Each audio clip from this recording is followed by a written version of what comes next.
जैसा कि आपने अभी सुना, यहाँ के संस्थापक ने साफ तौर पर आपको बताया था कि जो यहाँ की ये ऋषिकुल योगा पीठ है, यहाँ पे एक संस्थान है जहाँ पे लोगों को सिखाया जाता है। तो यहाँ पे हमारे साथ में मौजूद हैं 2 गाइडर जो महिलाएं आती हैं या जो अपने घर के काम खत्म करके अपनी चीज़ों को मैनेज करके आती हैं, इनसे पूछती हैं, इनसे गाइडेंस मिलता है, जी ये उन लोगों को सिखाती है। तो मैम आपसे जानना चाहेंगे, आपने इस वर्ग की महिलाओं को सिखाने का आपके मन में क्या आया कि लाइक लोगों को वक्त नहीं मिल रहा, अब हम थोड़ा मुहिम होता है ना, कदम बढ़ाइए, बाकी तो पीछे भीड़ है ही, तो अब आपकी क्या राय है? मैम पहले तो सबसे पहले गणतंत्रता दिवस की सभी को बहुत बहुत बधाई, पूरे देशवासियों को बहुत बहुत बधाई। और जैसा कि आपने कहा कि इसके पीछे क्या मोटिव है, आजकल का जैसा जो यूथ है आप सभी देख रहे हैं कि कहाँ से कहाँ जा रहा है यूथ भी, और घर में जितनी भी हमारी फीमेल महिलाएं हैं वो किसी न किसी स्ट्रेस से बहुत ज़्यादा ग्रसित हैं। ठीक है, जेंट्स तो फिर भी है, बाहर निकल जाते हैं, खुद को रिफ्रेश कर लेते हैं, बट महिलाएं जो हैं वो कहीं ना कहीं बहुत ज़्यादा अपने आप को बिल्कुल डिप्रेशन में पाती हैं। घर में एक कूप मंडूक टाइप्स। जी, तो हमारा कहने का मतलब योग तो वैसे भी अपने आप में एक व्यायाम है, सारी चीज़ें हैं, और जो व्यक्ति इसको करता है तो उसका बेनिफिट उसको पता है। तो हमारा मोटिव यही था कि हम यहाँ पर एक मतलब स्टूडियो ओपन करें जिसके माध्यम से जो हमारी महिलाएं घर में रहती हैं वो खुद को बाहर निकालें, खुद आएँ हैं और यहाँ हमें ज्वाइन करें, और उसके माध्यम से उनके बॉडी में क्या बेनिफिट्स हो रहा है, क्या चेंज हो रहा है, वो खुद ही फील करें। और जैसे वो जब उनको आती हैं वो करती हैं, उसके बाद जब वो फील करती हैं तो खुद भी दूसरों को भी बताती हैं कि आप योग करिए, योग के माध्यम से आप कितनी सारी प्रॉब्लम्स दूर कर सकते हैं, और मेडिटेशन के थ्रू आप अपनी एंजाइटी और स्ट्रेस कितना कम कर सकते हैं। तो ये इन्हीं सब चीज़ों को सोचते हुए और हम इसको स्टार्ट किए हैं। मैम आपकी क्या राय है इस पर? आपने कैसे महिलाओं को गाइड किया? कि बच्चे को सिखाना थोड़ा आसान होता है, लेकिन तमाम चीज़ें की घर की समस्याएं होती है, उसके बाद किसी को गाइड करना अपने आप में बहुत बड़ी चीज़ होती है। तो आपने कैसे इन लोगों को गाइड किया, क्या करा, आप बताइए। देखिए मैम, योगा हमारे लिए उतना ज़रूरी है जैसे हमारे मोबाइल की बैटरी को चार्ज करना। हम क्या करते हैं, हमारी मोबाइल की बैटरी डिस्चार्ज हो जाती है तो हम बहुत पैनिक कर जाते हैं, बट हमारी खुद की बॉडी डिस्चार्ज हो रही होती है, हम उसके बारे में नहीं सोचते। योगा क्या करता है, वो हमें एनर्जी, जब हम योग करते हैं तो हमें एनर्जी मिलती है। योगा हमारे लिए उतना ही ज़रूरी है। हम जब अनुलोम विलोम कर रहे होते हैं तो हमारी नाक से सांस नहीं निकल रही होती है, हमारे घर के तनाव, पड़ोसियों के ताने, बहुत सारी चीज़ें हम उस नाक के थ्रू बाहर निकाल रहे होते हैं। तो योगा उतना ही ज़रूरी है, बहुत ज़रूरी है हमारे शरीर के लिए, क्योंकि हमारे तनाव को कम करता है। और योगा सिर्फ जलेबी की तरह अपनी बॉडी को मोड़ना या अपने सर को उठा करके या पैर को उठा करके सर के पीछे रखना नहीं है। योगा अपने तनाव को, जीवन के तनाव को डस्टबिन में डालना है। तो बस मैं इतना ही कहना चाहूँगी कि सभी के लिए, चाहे वो 4-5 साल का बच्चा हो, चाहे वो 80-90 साल का बूढ़ा हो, सब के लिए योग बहुत ही ज़्यादा ज़रूरी है।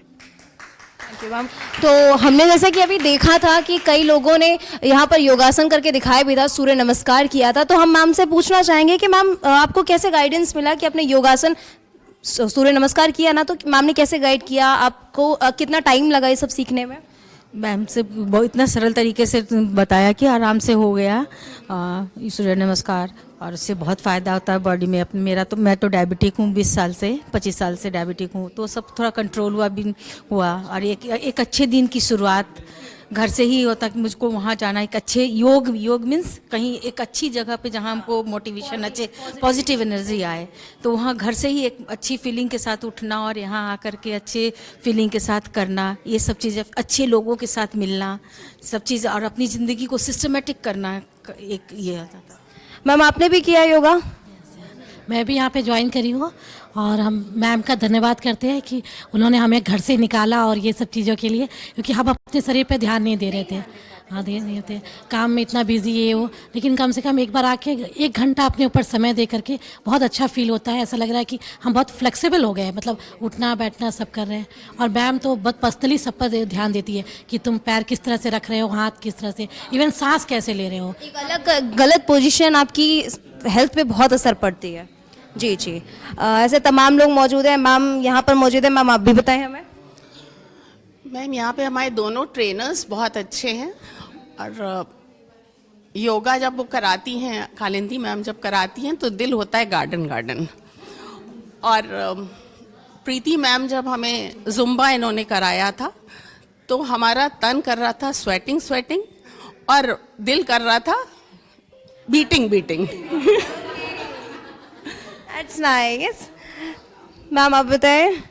मैडम ये यहाँ जो हम लोग घर के अंदर रहते थे, ये बाहर निकल के हमारा एक तरह से शारीरिक तो हो ही रहा है डेवलपमेंट, बट ये मानसिक भी डेवलपमेंट है, क्योंकि ये समाज अकेले बैठ के योगा करना और सबके बीच में बैठ के योगा करना बहुत फर्क पड़ता है। ठीक वैसे ही जैसे घर पे बच्चा पढ़ता है या लाइब्रेरी में जाके पढ़ता है, दूसरे को देख के भाई वो पढ़ रहा है हम भी पढ़ लें। जी बिल्कुल। तो इस तरह से दोनों, एक कहा भी गया ना मनुष्य सामाजिक प्राणी है, तो वाकई समाज जरूरी है। और दूसरी बात ये बहुत परमार्थ का काम है, हर काम है, लेकिन जैसे टीचिंग है और ये योगा वगैरह ये परमार्थ का काम है। दूसरी बात आप नई पीढ़ी को देख रहे हैं, जो बच्चे हैं ये घर में इंडोर गेम में सारे बिजी थे, अब ये बाहर योगा कर रहे हैं, ये बहुत डेवलपमेंट बहुत अच्छा है। मोबाइल से उठ के अगर कुछ फिजिकल एक्टिविटीज पे ध्यान दिया जा रहा है तो ये वाकई बहुत अच्छा है। यही कहना चाहिए। मैम आपका क्या कहना है? आपने भी किया योगा, सूर्य नमस्कार बेहतरीन तरीके से किया। ओके मैं एक कैंसर सर्वाइवर हूँ, मुझे योगा की बहुत नीड थी और मुझे यहाँ पे आके बहुत अच्छा लगता है। मतलब मैं यहाँ से जाने के बाद बहुत एक्टिव रहती हूँ और प्रीति मैम का, कालिंदी मैम का बहुत बहुत शुक्रिया, मैं बहुत एक्टिव रहने लगी हूँ। Thank you ma'am. It's really nice. आप अपनी हेल्थ पे बहुत ध्यान दें। मैम आपकी क्या राय है? मैम ये योगा सेंटर खुला, एक हम लोगों के लिए एक नई मतलब ऊर्जा का प्रचार हुआ। हम लोग घर से नहीं निकलते थे, हमेशा सोचते थे मतलब अपनी फिटनेस पे ध्यान ही नहीं था, क्या ही करेंगे यही। लेकिन ये मैं पहली स्टूडेंट हूँ यहाँ की और जब से मैंने किया है मुझे बहुत अच्छा लगा है। मैंने बहुत लोगों से कहा कि ये चीज़ बहुत ज़रूरी है हमारे लिए। ऐसा नहीं लगता जैसे पहले जाते सोचते थे क्या ही करेंगे जाके, अब लगता है बहुत कुछ कर लेंगे। बहुत कुछ कर रहे हैं और मैं लोगों को बोलती हूँ कि ज़्यादा से ज़्यादा लोग आएँ। आप अपने अगल बगल वाले लोगों को भी कहें कि आके अपने लिए 1 घंटा तो निकालें ही निकालें। अगर आज आप अपने लिए 1 घंटा निकालेंगे तो जीवन में बहुत कुछ पा जाएंगे, जो कि हम डॉक्टर के पास बार बार छोटी छोटी चीज़ों में दौड़ते हैं, उससे हमें बहुत जल्दी ही मुक्ति मिलेगी। तो योगा हर किसी को करना चाहिए, इसमें कोई वो नहीं होना चाहिए कि वो नहीं कर सकता, बड़े बूढ़े बच्चे सभी कर सकते हैं। धन्यवाद। जैसे कि अभी आपने सुना था यहाँ के जो संस्थापक हैं उन्होंने ये चीज़ बताई भी थी कि इस संस्थान की जो इनोवेशन हुआ था वो बेसिकली अगस्त में हुआ था। ठीक है, अगस्त में हमारा 15 अगस्त भी आता है, गणतंत्र दिवस तो 26 जनवरी हो गया, 15 अगस्त स्वतंत्रता दिवस। तो यूँ कह ले कि स्वतंत्रता की शुरुआत हो गई थी अगस्त में और संविधान तो लिख गया था, लेकिन आज उसको गणराज्य भी बना दिया है। सब यहाँ पर आए, अपना वक्त दिया, न सिर्फ आज आए, अपने लिए समय निकालना ही बहुत बड़ी बात है। और घर में चीज़ों को मैनेज करते हुए, अपनी फैमिली को मैनेज करते हुए अगर आप अपने आप को इतना वक्त दे पा रहे हैं तो अपने आसपास मौजूद लोगों को भी मोटिवेट करिए कि वो एटलीस्ट आएँ, अपनी चीज़ों को अच्छा करें, अपनी हेल्थ पर ध्यान दें, है ना। तो खैर ये थी हमारी आज की खास पेशकश। ऐसी और तमाम खबरों को पाने के लिए देखते रहिए लाइव न्यूज़ एक्स। मैं हूं आपके साथ अंजलि मिश्रा, कैमरा पर्सन निखिल वाजपेयी के साथ लाइव न्यूज़ एक्स लखनऊ। धन्यवाद।